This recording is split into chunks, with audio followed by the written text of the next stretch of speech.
whitewash and a pail of whitewash, till he had dust in his throat and eyes and splashes of whitewash all over his black fur, and an aching back and weary arms. Spring was moving in the air above and in the earth below and around him, penetrating even his dark and lowly home with its spirit of divine discontent and longing. It was small wonder then that he suddenly flung down his brush to the floor, said, "Bother," and "Oh, blow," and also "Hang spring cleaning," and bolted out of the house without even waiting to put on his coat. Something up above was calling him imperiously, and he made for the steep little tunnel which answered, in his case, to the graveled carriage drive owned by animals whose residences are near to the sun and air. So he scraped and scratched and scrabbled and scrooged, and then he scrooged again and scrabbled and scratched and scraped, working busily with his little balls and muttering to himself, "Up we go," till at last, pop, his snout came out into the sunlight, and he found himself rolling in the warm grass of a great meadow. "This is fine," he said to himself. "This is better than whitewashing." The sunshine struck hot on his fur. Soft breezes caressed his heated brow, and after the seclusion of the cellarage he had lived in so long, the carol of happy birds fell on his dulled hearing, almost like a shout. Jumping off all his 4 legs all at once, in the joy of living and the delight of spring without its cleaning, he pursued his way across the meadow till he reached the hedge on the further side. "Hold up," said an elderly rabbit at the gap. "6 pence for the privilege of passing by the private road." He was bowled over in an instant by the impatient and contemptuous mole, who trotted along the side of the edge, chaffing the other rabbits as they peeped hurriedly from their holes to see what the row was about.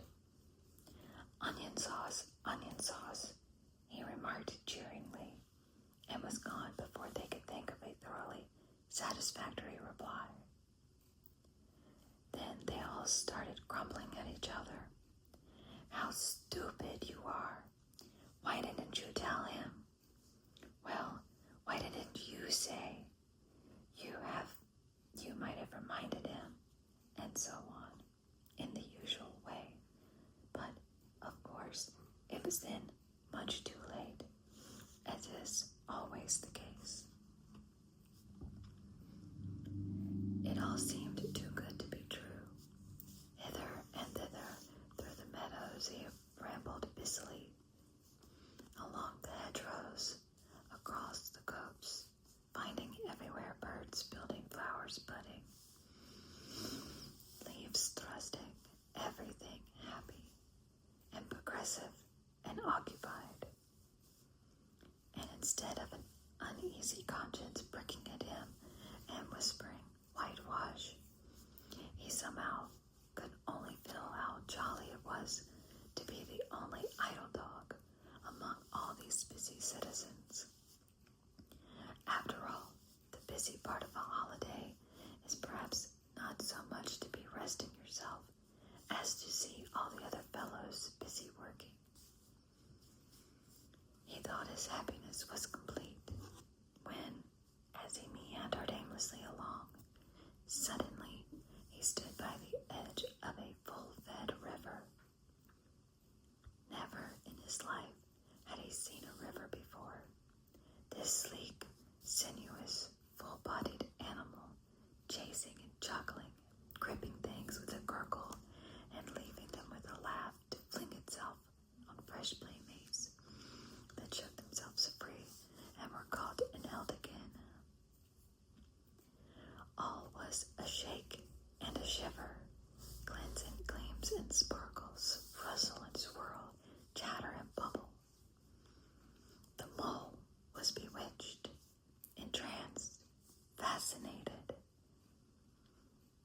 the side of the river he trotted as one trots, when very small, by the side of a man who holds one spellbound by exciting stories. And when tired at last, he sat on the bank, while the river still chattered on to him, a babbling procession of the best stories in the world, sent from the heart of the earth to be told at last to the insatiable sea. As he sat on the grass and looked across the river, a dark hole in the bank opposite, just above the water's edge, caught his eye. And dreamily he fell to considering what a nice snug dwelling place it would make for an animal with few wants and a fond of a bayou riverside residence, above flood level and remote from noise and dust. As he gazed, something bright and small seemed to twinkle down in the heart of it, vanished, then twinkled once more like a tiny star. But it could hardly be a star in such an unlikely situation, and it was too glittering and small for a glow-worm. Then as he looked, it winked at him, and so declared itself to be an eye. And a small face began gradually to grow up round it, like a frame round a picture. A brown little face with whiskers, a grave, round face with the same twinkle in its eye that at first attracted his notice. Small neat ears and thick silky hair. It was the water rat. Then the two animals stood and regarded each other cautiously. "Hello, Mole," said the water rat. "Hello, Rat," said the Mole. "Would you like to come over?" inquired the rat presently.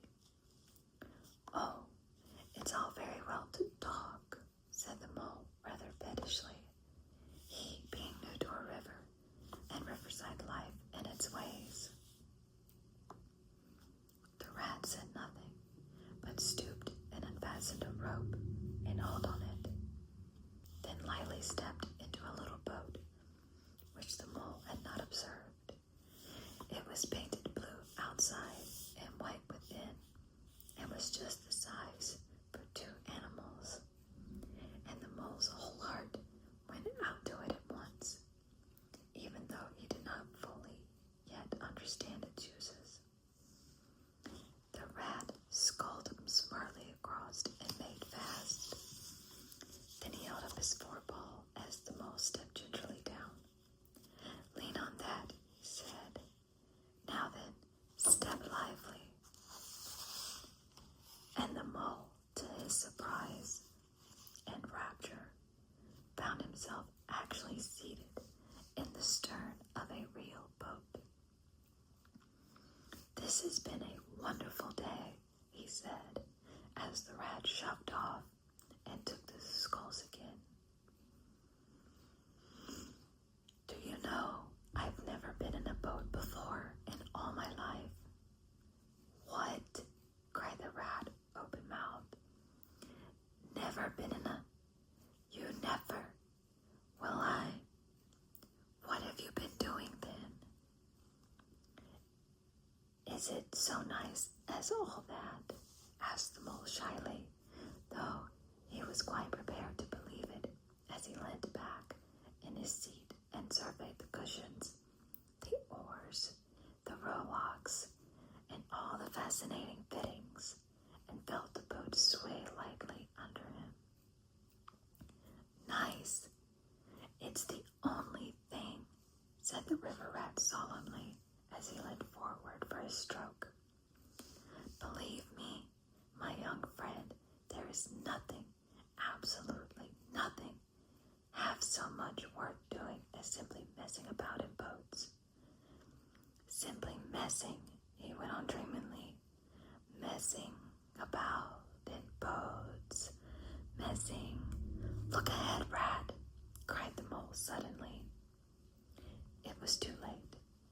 The boat struck the bank full tilt. The dreamer, the joyous oarsman, lay on his back at the bottom of the boat, his heels in the air. About them boats, or with the boats, the rat went on composedly, picking himself up with a pleasant laugh. In or out of him, it doesn't matter. Nothing seems to really matter. That's the charm of it. Whether you get away or whether you don't, whether you arrive at your destination or whether you reach somewhere else, or whether you never get anywhere at all, you're always busy, and you never do anything in particular. And when you've done it, there's always something else to do. And you can do it if you like, but you don't, much better not. Look here, if you've really nothing else on at hand this morning, supposing we drop down the river together and have a long day of it. The mole waggled his toes with sheer happiness, spread his chest with a sigh of full contentment, and leaned back blissfully in the soft cushions. What a day I'm having, he said. Let's start at once. Hold hard a minute then, said the rat. He looped the painter through a ring in his landing stage, climbed up into his hole above, and after a short interval, reappeared, staggering under a fat wicker luncheon basket. Shove that under your feet, he observed to the mole as he passed it down into the boat. Then he untied the painter and took the skulls again. What's inside? Asked the mole, wiggling with curiosity. There's cold chicken inside it, replied the rat briefly. Cold tongue, cold ham, cold beef, pickled herring, salad, French rolls, crescent wedge, spotted meat, ginger beer, lemonade, soda water. Oh, stop, stop, cried the mole in ecstasies. This is too much. Do you really think so? Inquired the rat seriously. It's only what I always take on these little excursions, and the other animals are always telling me that I'm a mean beast and cut it very fine. The mole never heard a word he was saying. Absorbed in the new life he was entering upon, intoxicated with the sparkle, the ripple, the scent and the sounds, the sunlight, he trowed a paw in the water and dreamed long waking dreams. The water rat, like the good little fellow he was, sculled steadily on and forbore to disturb him. I like your clothes awfully, old chap, he remarked, after some half an hour or so had passed. I'm going to get a black velvet smoking suit myself someday, as soon as I can afford it. I beg your pardon, said the mole, pulling himself together with an effort. You must think me very rude, but all this is so new to me.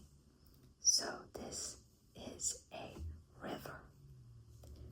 The river, corrected the rat. And you really live by the bank. What a jolly life. By it, and with it, and on it, and in it, said the rat. It's brother and sister to me, and aunt, and company, and food, and drink, and, naturally, washing. It's my world, and I don't want any other. What it hasn't got is not worth having, and what it doesn't know is not worth knowing. Lord, the times we've had together, whether in winter or summer or spring or autumn, it's always got its fun and its excitements. When the floods are on in February, and my cellars and basement are brimming with drink that's no good to me, and the brown water runs by my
asked the mole, waving a paw towards a background of woodland that darkly flamed the water meadows on one side of the river.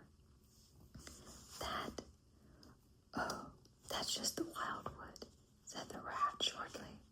We don't go there very much, we riverbankers. Aren't they very nice people in there? The mole, a trifle nervously, said. Well, replied the rat, let me see. The squirrels are all right, and the rabbits, some of them.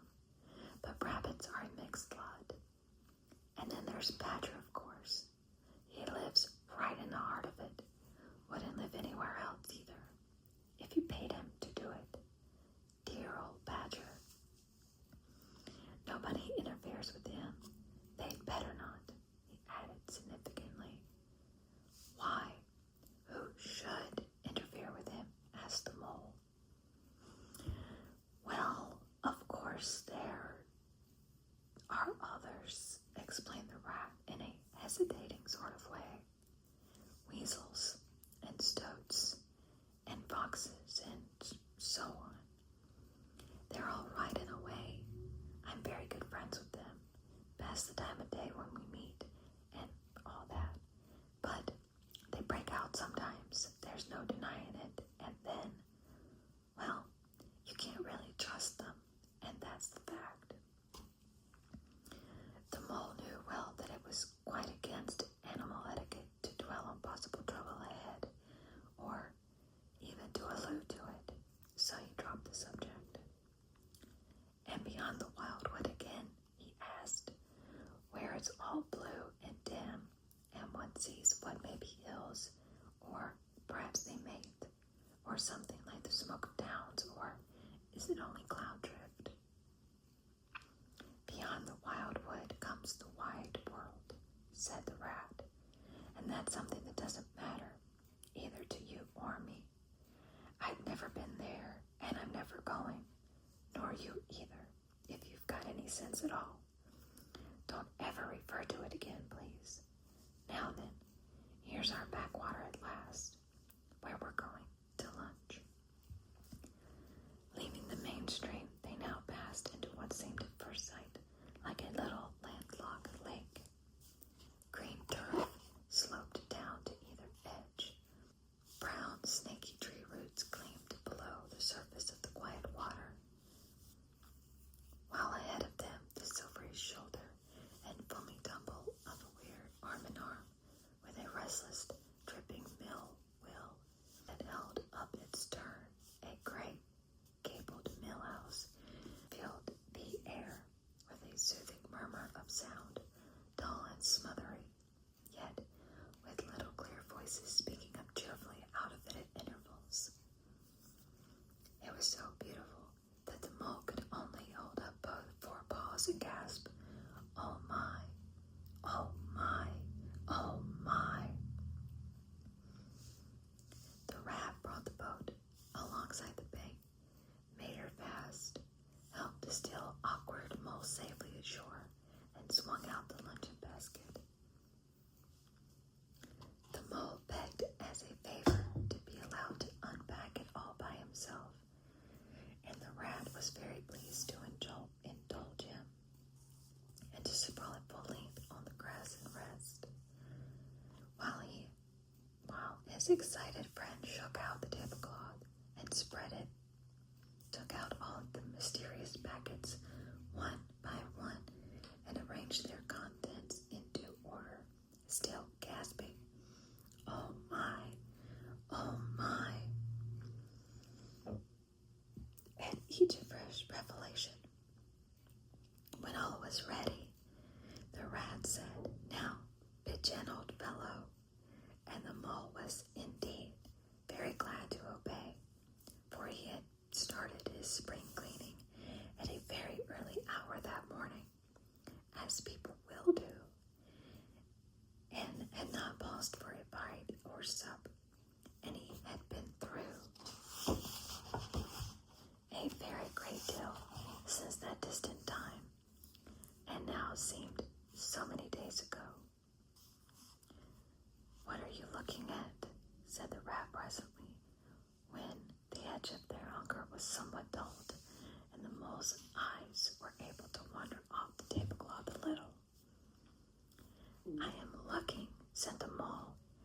streak of bubbles that I see traveling along the surface of the water.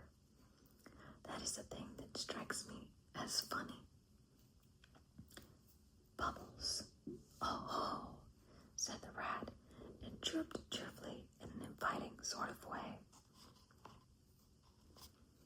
A broad, glistening muzzle showed itself at the edge of the bank, and the otter hauled himself up and shook the water off his coat. Greedy beggars, he observed, making for the provender. Why didn't you invite me, Ratty?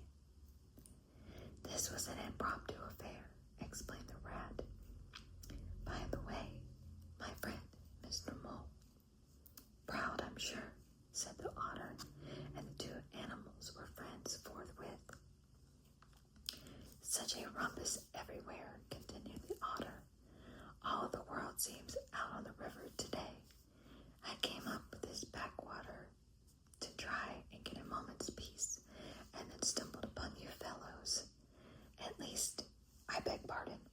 I didn't exactly mean that, you know.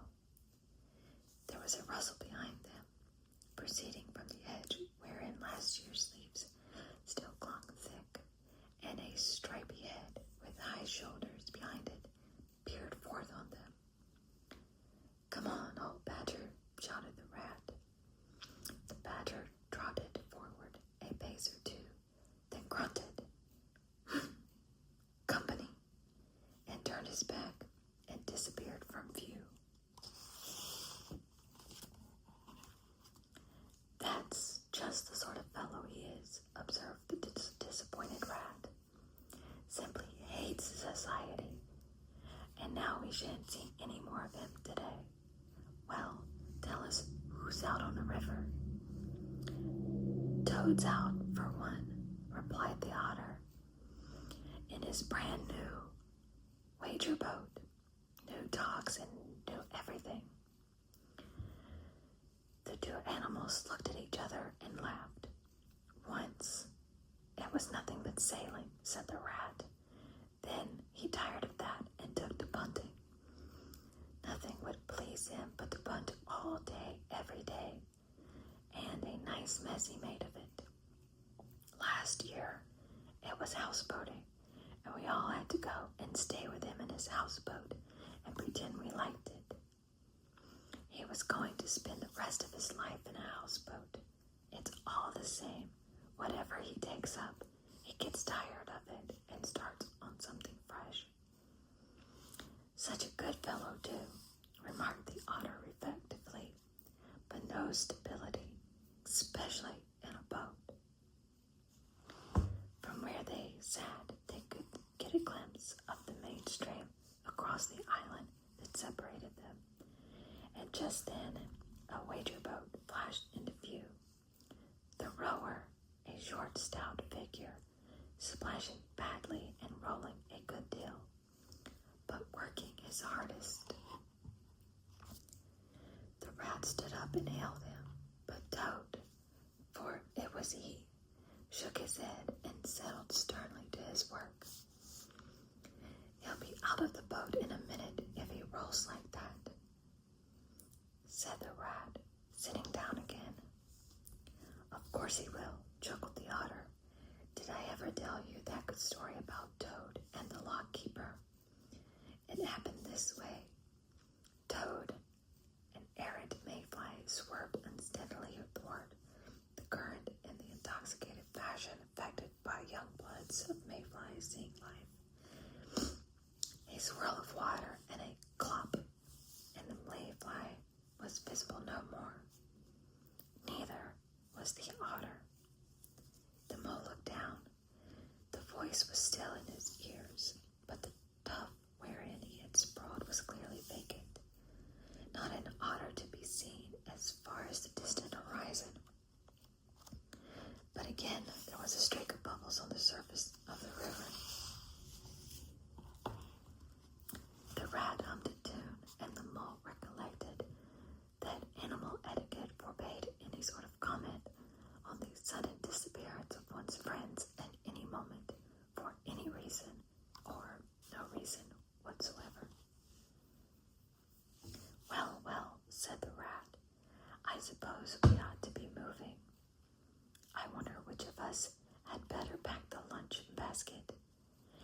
not speak as if he was frightfully eager for the treat. "Oh, please let me," said the mole. So of course the rat let him. Packing the basket was not quite such pleasant work as unpacking the basket. It never is. But the mole was bent on enjoying everything. And although just when he had got the basket packed and strapped up tightly, he saw a plate staring up at him from the grass. And when the job had been done again, the rat pointed out a fork, which anybody ought to have seen. And last of all, behold, the mustard pot, which he had been sitting on without knowing it. Still, somehow the thing got finished at last without much loss of temper.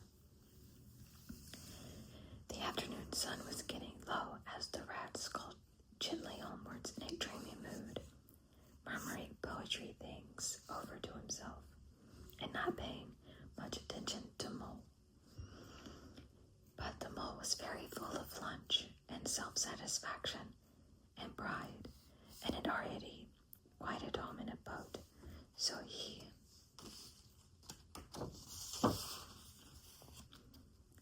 thought, and was getting a bit restless besides.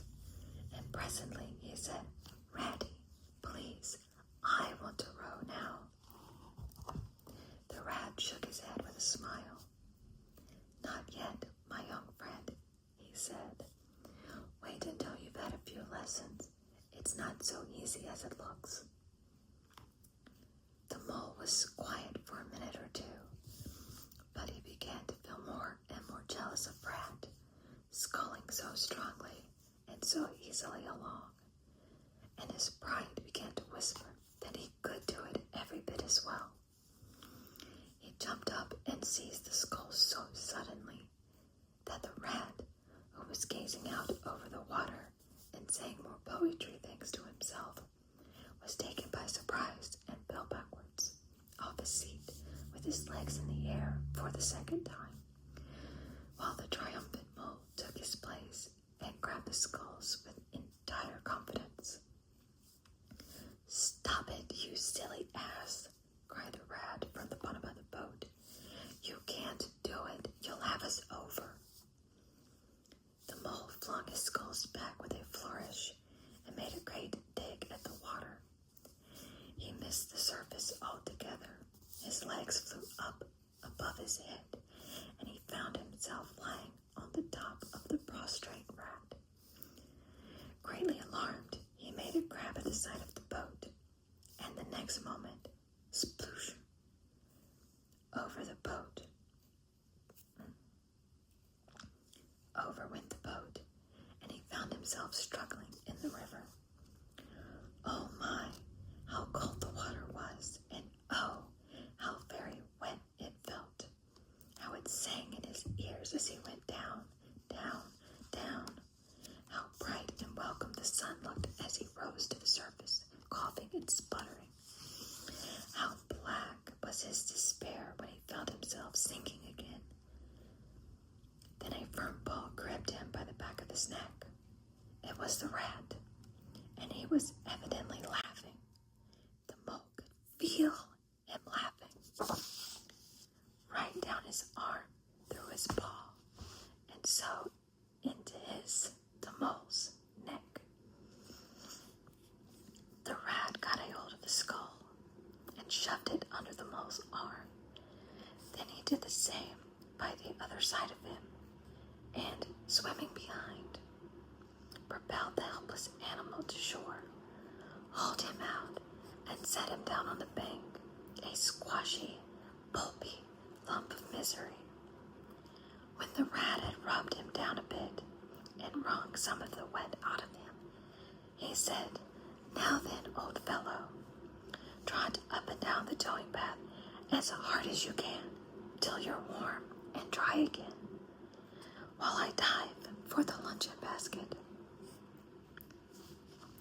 So the dismal mole, wet without and ashamed within, trotted about till he was fairly dry, while the rat plunged into the river again, covered the boat, righted her, and made her fast, fetched his floating property to shore by degrees, and finally dived successfully for the luncheon basket and struggled to land with it.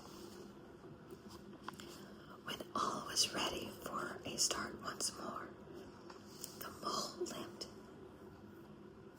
and, dejected, took his seat in the stern of the boat, and as they set off, he said in a low voice, broken with emotion, "Ratty, my generous friend, I am very sorry indeed for my foolish and ungrateful conduct. My heart quite fails me when I think how I might have lost the beautiful luncheon basket. Indeed, I have been a complete ass, and I know it. Will you overlook it this once and forgive me, and let things go on as before?" "That's all right, bless you," responded the rat cheerfully. "What's a little wet to a water rat? I'm more in the water than out of it most days.